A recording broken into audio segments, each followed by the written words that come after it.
सभी को नमस्कार। दोस्तों, स्कूल ट्रांसफ़र करना सभी का अपना अधिकार है, हक है। लेकिन दिल्ली के सरकारी स्कूलों में स्कूल ट्रांसफ़र के नाम पे क्या अजीबोगरीब खेल चल रहा है, ये आप सभी को जानना बहुत ज़रूरी है। साथ में इस खेल के पीछे किसे फ़ायदा होने वाला है वो भी हम इस वीडियो में बात करेंगे, तो पूरी वीडियो को ध्यान से एंड तक देखिएगा। देखिए, चल क्या रहा है स्कूल ट्रांसफ़र के नाम पे। एक फैमिली है जिसे शादी पार्टी का इनविटेशन आता है। सारे फैमिली मेम्बर शादी पार्टी अटेंड करने चले गए, लेकिन जब घर के मुखिया बाहर से आते हैं तो वो देखते हैं कि घर में कोई नहीं है। सारे मेंबर कहाँ गए मुखिया को पता ही नहीं है। शादी पार्टी किसकी है ये भी नहीं पता। कुछ ऐसा ही एजुकेशन डिपार्टमेंट में चल रहा है। सारे ट्रांसफ़र के लिए हलचल मची हुई है शिक्षा विभाग में, लेकिन शिक्षा मंत्री को एज ए मुखिया होने के नाते पता ही नहीं है कि सर्कुलर क्या आया है, कैसे आया है। भला ऐसे भी क्या हो सकता है कि शिक्षा विभाग में ऐसा ऑर्डर ट्रांसफ़र के नाम पे, सबको हलचल मची हुई है, सारे इधर उधर दौड़ भाग रहे हैं ट्रांसफ़र के नाम पे, लेकिन शिक्षा मंत्री को पता ही नहीं है कि सर्कुलर कब, कैसे और क्यों निकाला गया। एक्चुअल में ट्रांसफ़र स्टूडेंट्स के लिए खुलते हैं, गेस्ट टीचर्स के लिए खुलते हैं, परमानेंट टीचर्स के लिए खुलते हैं। स्टूडेंट्स के लिए लगभग ट्रांसफ़र खुलते ही मतलब खुले ही रहते हैं मोस्टली। मतलब बच्चे तो कभी भी ट्रांसफ़र कर ही जाते हैं, लेकिन जो टीचर्स का ट्रांसफ़र है वो लिमिट एक टाइम पीरियड में होता है। तो मोस्टली क्या होता है कि पहले परमानेंट टीचर्स ट्रांसफ़र कर लेते थे, उसके बाद गेस्ट टीचर्स का ट्रांसफ़र का ऑप्शन आता था। और होता क्या था कि उससे पहले पीएफसी आती थी, और होना भी यही चाहिए था कि भाई पीएफसी में पता लग जाता है कि किस स्कूल की कितनी सीटें बढ़ी हैं, कितनी सीटें घटी हैं। जब बढ़ती और घटती सीटों का पता चल जाए तो उसके बाद ही ट्रांसफ़र, परमानेंट टीचर्स का ट्रांसफ़र होना चाहिए। भाई क्लियर हो जाएगा कि किस स्कूल में कितनी सीटें हैं, उसी के अकॉर्डिंग तो टीचर्स ट्रांसफ़र भरेंगे, ऑब्वियसली बात है। और जब परमानेंट टीचर्स का सारा ट्रांसफ़र लगभग क्लियर हो जाएगा तो उसी के बाद ही गेस्ट टीचर को अपना ट्रांसफ़र भरने का ऑप्शन मिलना चाहिए। क्योंकि पीएफसी आ गई, परमानेंट टीचर्स आ गए, तो गेस्ट टीचर अपना ट्रांसफ़र भर सकते हैं। इससे क्या होगा, तीनों काम व्यवस्थित होंगे और इसका सीधा फ़ायदा होगा बच्चों को, क्योंकि पीएफसी के बाद जो सीटें बचेंगी उसमें टीचर अपना ट्रांसफ़र कर पाएंगे।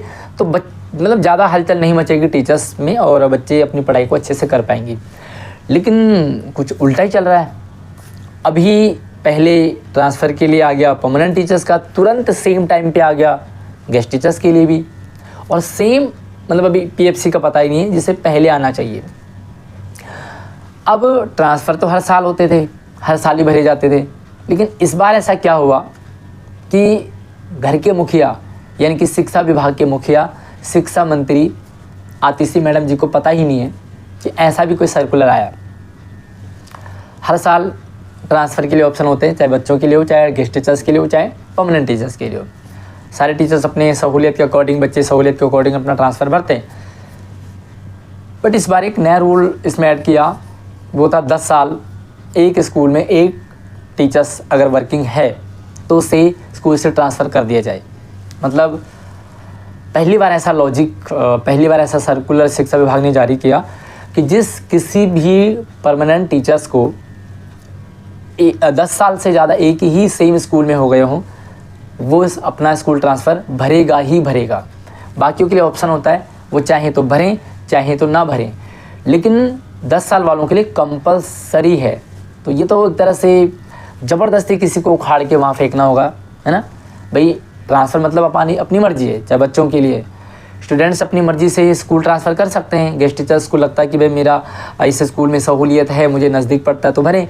लेकिन परमानेंट टीचर्स को 10 साल, इससे गेस्ट टीचर्स में भी एक थोड़ी सी हलचल मची थी कि क्या गेस्ट टीचर्स के लिए भी वो 10 साल का रूल है। तो देखिए, गेस्ट टीचर्स को मोस्टली 10 साल क्या, साल भर नहीं टिकने देते एक स्कूल में, तो कहाँ 10 साल। लेकिन काफ़ी सारे ऐसे भी टीचर्स हैं जिनको सेम स्कूल में 10, 11, 12 साल हो गए, तो ये गेस्ट टीचर्स के लिए अभी ऐसा रूल नहीं है। लेकिन हाँ, अगर ये रूल इस साल चला तो आने वाले टाइम में इसे गेस्ट टीचर्स के लिए भी लागू कर दिया जाएगा। मकसद क्या है वो भी समझेंगे। उससे पहले मैं बता दूं कि वो 10 साल का रूल है परमानेंट टीचर्स के ट्रांसफ़र करने का, उसका एजुकेशन मिनिस्टर आतिशी मैडम को पता ही नहीं है। तो जैसे 10 साल का सर्कुलर निकला, भाई टीचर्स में उथल पुथल मच गई। ऑब्वियसली 10 साल एक स्कूल में जमाना, अपने आप को स्टैंड करना, बच्चों के साथ मतलब तालमेल बिठाना बहुत बड़ी बात है। उसके बाद अगर तुरंत अगर हलचल मचे तो बड़ा फ़र्क पड़ता है, और लंबे टाइम से जब कनेक्शन जुड़ता है बच्चों के साथ, उसे एकदम से हिलाया जाता है तो दिक्कत तो आती है। तो परमानेंट टीचर्स ने इसके लिए आवाज़ उठाई। अच्छा, इससे सबसे ज़्यादा नुकसान स्टूडेंट्स का और गेस्ट टीचर्स का होना था, लेकिन अभी ये सर्कुलर वापस आएगा। ये 10 साल वाला क्यों आएगा? देखिए, परमानेंट टीचर्स ने अपनी आवाज़ उठाई, जिनको 10 साल से ज़्यादा हो गए थे। जो हमारे स्कूल के जो एसोसिएशन बने हुए हैं, उनके हेड भी अपनी आवाज़ उठा रहे हैं, सभी टीचर्स की आवाज़ उठा रहे हैं कि भाई 10 साल से ज़्यादा वाला रूल सही नहीं है। हालांकि इस पर लॉजिक दिया कि भाई केंद्रीय विद्यालय वगैरह में भी इस तरह का लॉजिक है कि एक टीचर एक स्कूल में 10 साल से ज़्यादा नहीं रहेगा। भाई पता नहीं, केंद्रीय विद्यालय में तो ये होता है कि अलग अलग स्टेट में होते हैं, तो वही ठीक है, वो इधर उधर चला जाए। बट दिल्ली के सरकारी स्कूलों में तो ऐसा नहीं होना चाहिए। परमानेंट टीचर्स के जो यूनियन हैं, उन्होंने आवाज़ उठाई कि भाई शिक्षा विभाग इस आदेश को वापस ले। टीचर्स के शिक्षा मंत्री के पास, शिक्षा मंत्री से कहा कि भैया आप अपने इस आदेश को वापस ले, लेकिन शिक्षा मंत्री ने तो कहा भाई मुझे ऐसा कुछ पता ही नहीं है, ना मुझसे इस 10 साल वाले नियम के बारे में कोई डिस्कस हुई है। भाई ऐसा मतलब ऐसा भी हो सकता है क्या? मतलब शिक्षा विभाग में कोई आदेश जारी होता है और शिक्षा विभाग के प्रमुख होने के नाते शिक्षा मंत्री को इसका पता नहीं है। तो शिक्षा मंत्री ने यहाँ पे आप देख सकते हैं लेटर, उन्होंने कहा कि भाई मुझे पता ही नहीं है, मैंने लेटर डाला। अगर आप चाहें तो लेटर मैं आपको पर्सनली भी शेयर कर दूंगा व्हाट्सएप इंस्टाग्राम पे, हैं तो मैं उसे अपने व्हाट्सएप चैनल पे भी डाल दूंगा। शिक्षा मंत्री ने कहा कि भाई मुझे पता ही नहीं है। फिर शिक्षा मंत्री ने भी एलजी साहब और को लेटर लिखा कि भैया इस तरह के आदेश को रोकें आप, 10 साल से ज़्यादा जिसको हो गए। एक तालमेल बिठाना बहुत बड़ी बात है और कनेक्टिविटी बहुत ज़रूरी है। ये 10 साल वाले टीचर जब हटेंगे तो कनेक्टिविटी डिस्टर्ब होगी। अच्छा, दिक्कत ये है कि इससे गेस्ट टीचर्स को काफ़ी राहत मिलेगी, इससे बच्चों को काफ़ी राहत मिलेगी। भाई 10 साल से जो टीचर एक ही स्कूल में पढ़ा रहे थे वो अपने स्कूल में बने रहेंगे और जल्दी ये ऑर्डर वापस आएगा। हालांकि इस ऑर्डर के बाद प्रॉब्लम भी आएगी। भाई जब भी टीचर्स को ट्रांसफ़र के लिए ऑप्शन मांगे जाते हैं तो वहाँ पर ये मेंशन नहीं होता है कि आप अपनी मर्ज़ी से भर रहे हैं या आपको 10 साल होने के बाद आपको मजबूरी में भरना पड़ रहा है। तो ये अंतर लगाना बहुत मुश्किल हो जाएगा कि भाई किसने मर्ज़ी से भरा है और किसने 10 साल वाला रूल मतलब अप्लाई करके मजबूरी में भरा है। तो अब यहाँ पर जो ट्रांसफ़र का सिलसिला फ़िलहाल स्लो चलेगा और ऐसा हम उम्मीद लगाते हैं कि एक नया फिर से ऑर्डर आएगा कि जो ट्रांसफ़र का सिस्टम है उसे थोड़ा सा डिले किया जाए और जो टीचर्स अपना कैंसिल करना चाहते हैं वो अपना कैंसिल कर सकते हैं। 10 साल वाले अगर वो भी जाना चाहते हैं तो वो जा सकते हैं, बट अगर वो नहीं जाना चाहते तो अपने ट्रांसफ़र को वो कैंसिल कर देंगे तो उनका ट्रांसफ़र रुक जाएगा। ऐसे में क्या होगा, जो जिस स्कूल में वो ट्रांसफ़र करके जा रहे थे उस स्कूल में जो पहले से गेस्ट टीचर पढ़ा रहा था वो डिस्टर्ब नहीं होगा, तो वो अपनी जॉब में बना रहेगा। क्योंकि गेस्ट टीचर जब जॉब से हिलता है तो उसको बड़ी दिक्कत आती है। फिर अगर ये ट्रांसफ़र रुकते हैं तो फिर परमानेंट गेस्ट टीचर्स के ट्रांसफ़र में भी असर पड़ेगा। भाई पहले गेस्ट टीचर का ट्रांसफ़र नहीं होना चाहिए ना, पहले गेस्ट टीचर्स का ट्रांसफ़र हो जाएगा और उसके बाद पता लगे कि परमानेंट टीचर्स ने उसे फिर से हिट कर दिया तो फ़ायदा क्या हुआ ट्रांसफ़र का।